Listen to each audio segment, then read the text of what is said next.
I never thought my own father would be capable of sending me a message that cold. That final, that soul-crushing.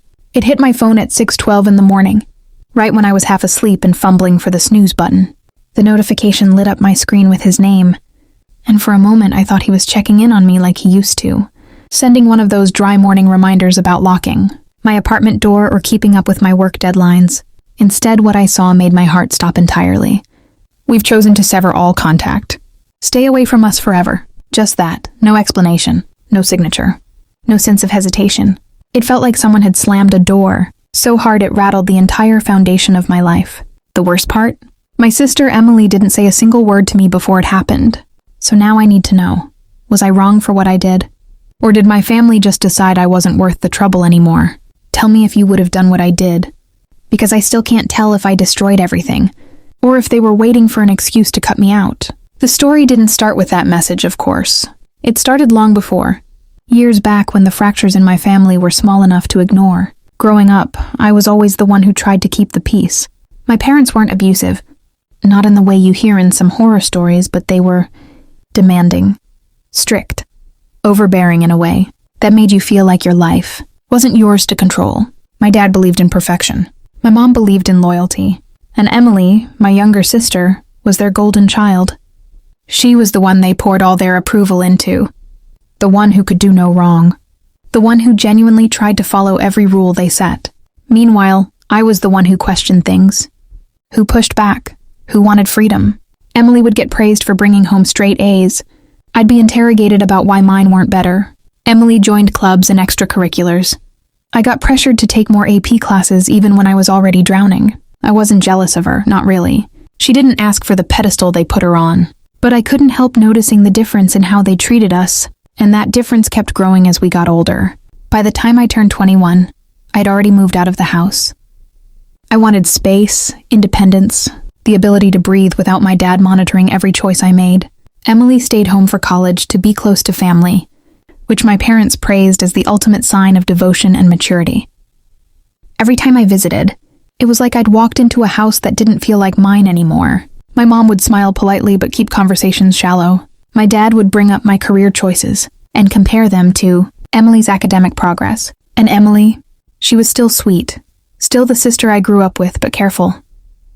Like she was walking a tightrope between me and them. She'd text me privately after awkward family dinners saying things like, "Sorry about Dad. He's just stressed," or "I know you're doing your best." She cared, but she never stood up for me in front of them. I didn't blame her. She was still trapped in their system of expectations. I had escaped. They saw that as betrayal. The real conflict started the day Emily told me she wanted to move out too. I remember the call vividly. I was sitting on my couch eating cheap takeout when she said, "I can't stay here anymore. I want to live with you for a while. I need space." I was stunned but relieved. I told her she could come anytime. I thought she was finally seeing what I had seen for years, that our parents were suffocating, not supportive. She came over a few times to talk, to vent, to cry. She said she felt guilty for wanting independence but also angry at how controlling they were. I told her she didn't owe them her entire life. I told her she deserved to make her own choices. I told her she wasn't abandoning them. She was growing up. What I didn't know was that my parents were monitoring her every move, checking her phone, asking constant questions. They suspected she was confiding in me, and to them, that was dangerous. In their eyes, I was the rebellious influence, the child who had rejected their values and therefore had no right to influence Emily. The situation exploded when Emily finally told them she wanted to move out. She said it during a family dinner I wasn't at, but I heard every detail afterward. My dad slammed his hand on the table. My mom cried. They accused her of choosing me over them, of being manipulated, of disrespecting everything they had given her. Emily tried to stay calm, tried to explain she just wanted independence, not a lifelong separation, but they were too far gone. They told her if she walked out, she was on her own, no financial support, no family backing, no emotional connection. Emily broke down. She didn't move out. Not then, not yet. But that night created a rift that couldn't be undone. After the fight, she came to my apartment sobbing. She said she felt trapped, like she didn't belong anywhere, too grown to be controlled, but too scared to break free. I held her. I told her she had a choice. I told her she didn't need their permission to live her life. And here's where everything went wrong. I offered to help her move out secretly. I said she could stay with me. I said we could do it in one day. No confrontation needed. I was trying to protect her, but in my dad's eyes, what I did next was unforgivable. Emily agreed, at first. She packed a few things, hid them in her car, and even set a date. But the night before the move, my parents noticed something was off. My mother went through her room tidying and found her suitcase partially filled. They confronted her again. This time Emily broke. She told them everything. That she had planned to leave. That I had encouraged her. That I had been telling her she deserved better. That she didn't have to live under their rules. My dad apparently lost it. He told her I had been poisoning her mind for years. That I had always been the problem.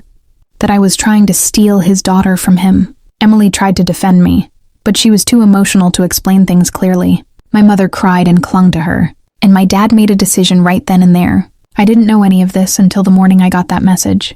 We've chosen to sever all contact. Stay away from us forever. Just one sentence that tore my world in half. I called Emily right away. She didn't answer. I texted her. Nothing. I drove to the house, but my dad had already anticipated that. He had changed the locks. My mom peeked through the blinds and closed them immediately. Emily's bedroom window was dark. I stood there for 10 minutes, knocking and begging, until a neighbor told me my dad had already threatened to call the police if I trespassed. So I left, angry, hurt, confused, terrified for my sister. I kept trying to contact Emily for days.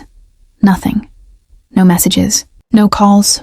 No social media activity. It was like she had disappeared completely. I spent weeks spiraling, wondering if I had ruined her life, wondering if I'd misled her, wondering if I had crossed a line that wasn't mine to cross. I kept replaying every conversation in my mind. Every moment I told her she deserved more. Every time I encouraged her to think for herself. Was that manipulation? Was that support? Was I helping her or pulling her into my own trauma? I didn't know anymore, and my parents sure as hell weren't going to tell me. About 3 weeks after the message, something finally happened. I was at work when I saw a familiar car pull into the parking lot. Emily's. She got out wearing sunglasses, her hair pulled back, looking exhausted and hollow. She came inside and asked if we could talk privately, so we went to the back hallway where no one else would hear us. She took off her sunglasses and her eyes were red and swollen. She told me everything. How they had screamed at her for hours. How they had confiscated her phone. How they had threatened to cut her off completely if she didn't agree to stay away from me.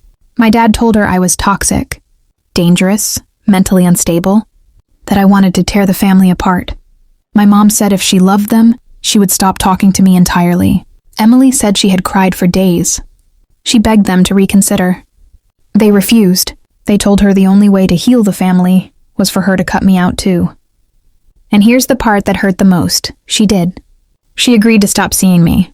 She agreed to block me. She agreed to let them send that message. She said she thought it was the only way to keep peace in the house. That she felt like she would break apart if she lost them too. She said she was sorry, over and over and over again. She said she felt like she was betraying me. She said she missed me, that she needed me, that she didn't know what to do. She said she had never been so scared in her life, and I didn't know what to say. I wanted to hug her. I wanted to yell. I wanted to cry. I wanted to shake her and ask her why she didn't stand up for herself. But she was trembling, broken, unsure of everything. So I just stood there trying not to fall apart.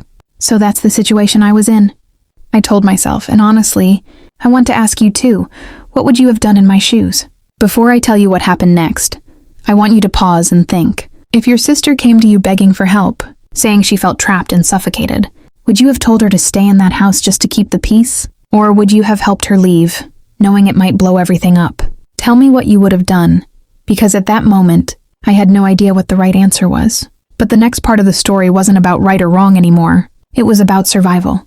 Emily told me she couldn't talk long. She said she had snuck out to see me while my parents were at work. She said she didn't know how much time she had. She said she needed help again, but not the same kind of help. She didn't want to move out immediately. She wanted to build a plan. She wanted to save money secretly. She wanted to get a new phone they didn't control. She wanted to slowly regain her independence without triggering another explosion. I agreed. We made a plan. A slow, careful, quiet plan. For months, she visited me in secret during her lunch breaks or between classes. She stored small items at my apartment. She hid her savings in a drawer under my bed. I helped her apply for internships farther from home. I helped her look at apartments. I helped her find cheap furniture online. And through all of it, she looked like a bird slowly growing feathers after years of being caged. She smiled more. She laughed. She breathed. But secrets never stay hidden in my family. One night, my dad found her second phone. She had dropped it behind her dresser and he heard it buzzing. He went through the messages. He saw everything.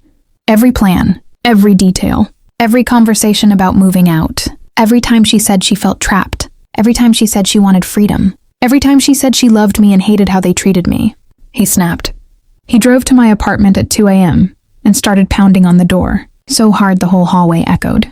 I woke up terrified, thinking someone was breaking in. When I opened the door, he shoved me back and started screaming. He accused me of brainwashing her, manipulating her, turning her against them. My mom stood behind him crying, saying I was tearing the family apart on purpose. Emily was in the car, sobbing, begging them to stop. He told me I had two choices. Never speak to Emily again, or he would disown me permanently and take her home where she would never be corrupted by me again. And in that moment, something in me snapped too.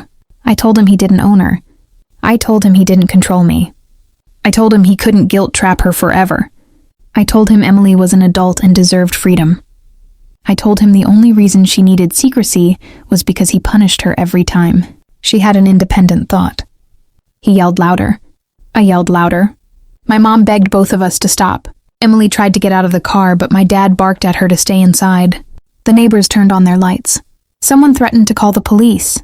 Finally, I said something I knew he would never forgive. You don't want a family. You want property. He froze. Then he said something that hit deeper than any physical blow.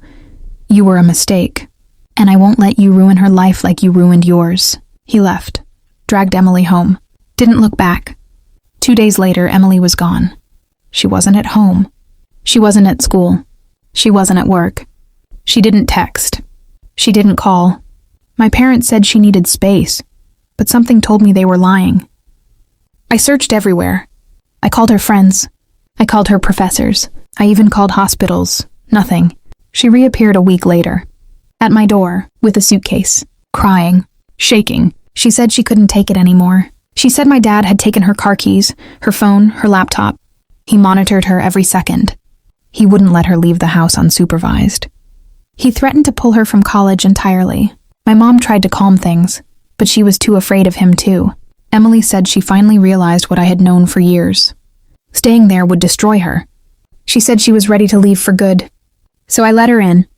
I locked the door. I told her she wasn't going back. The next morning, my parents showed up at my door again, but this time I didn't open it. They screamed. They threatened. They cried. They slid letters under the door. They called every relative we had. They said I kidnapped her. They said I manipulated her. They said I was mentally unstable. They told Emily they would never forgive her. They told both of us we were dead to them. And then, silence. For months, Emily rebuilt her life piece by piece. She finished school. She got an internship. She saved money. She got therapy. She cried a lot. I cried too. But we grew. We healed. We became family again. Eventually, she reached out to our mom quietly. They slowly reconnected in tiny steps. But my dad? He refused. He still refuses. He still says I stole his daughter. He still says I ruined everything. He still says cutting me off was the only solution. So maybe I am the villain in his story. Maybe I always was. But I saved my sister. I know that now. And if that makes me the villain, then fine. I can live with that. And as I wrap this all up, I want to leave you with this. Sometimes the people who claim they love you don't actually love you. They love controlling you. They love owning you. And the moment you take that power away, they call it betrayal. But freedom isn't betrayal. Independence isn't betrayal. Saving someone you love from a cage they never deserved isn't betrayal. If you were on my side, if you think I did the right thing, like this video, subscribe for more stories like this, and share your thoughts in the comments, because I really want to know how you see this whole situation. I'll see you all in the next story.